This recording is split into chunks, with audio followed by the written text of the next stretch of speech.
Spoštovani, danes obeležujemo Cankarjev rojstni dan.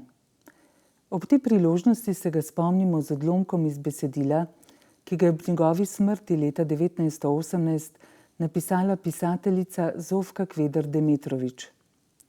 Zofka Kveder pravi takole: O Cankar, če bi bil Danec, če bi bil Norvežan ali Holandec ali Finec, bi že zdavnaj zate slišal cel svet.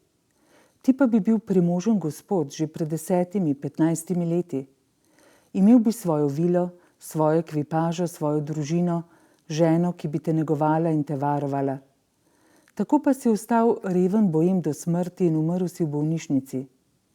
Bil si umetnik in moral bi živeti lepo, umetniško življenje, brezbrižno in romantično.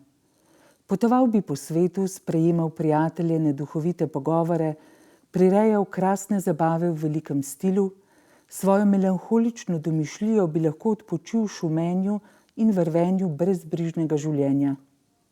Ampak ti, siromak, si žalostno preživel svoje življenje, svoje najlepše mlade dni, stradajoč v dunajskih predmestjih in namesto v lastne lepe dvore si se umaknil v skromno gostilnico na Rožniku nad Ljubljano, kjer si v sobici preživljal preskromna zadnja leta.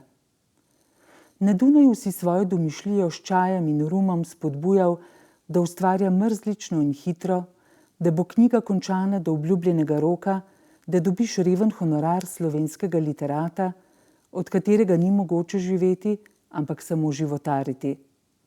Tako si životaril in postal si pravi boem, ki hrepeni po urejenem življenju, zvesti ženi, toplem družinskem gnezdu. Kolikokrat so pravili, da si zaročen? Čudežna lepota tvojih črtic, novel in pripovedi je mamila ženske duše kot lipa čebele, kadar cveti. Pa si vseeno ostal sam. Tvoja eksistenca je bila preveč negotova in ne ve se, kdo se je pravzaprav bal zadnjega odločnega koraka. Ti ali one, ki si jih ljubil.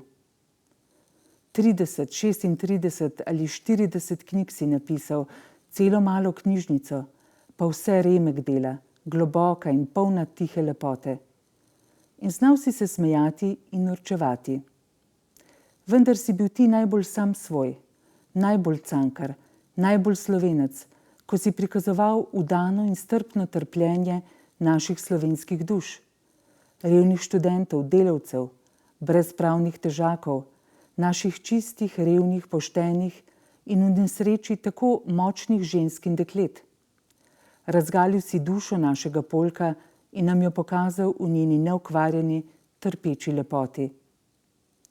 Tvoja zadnja, tvoja vojna knjiga Podobe iz sanj je kot niz biserov, kot solze, izjokane iz najglobjega srca in pretvorjene v prečiste, prekrasne kristale.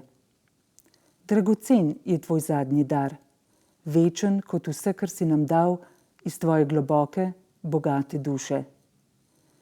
Tako nežno se je na velikana slovenske in evropske literature spomnila Zofka Kveder.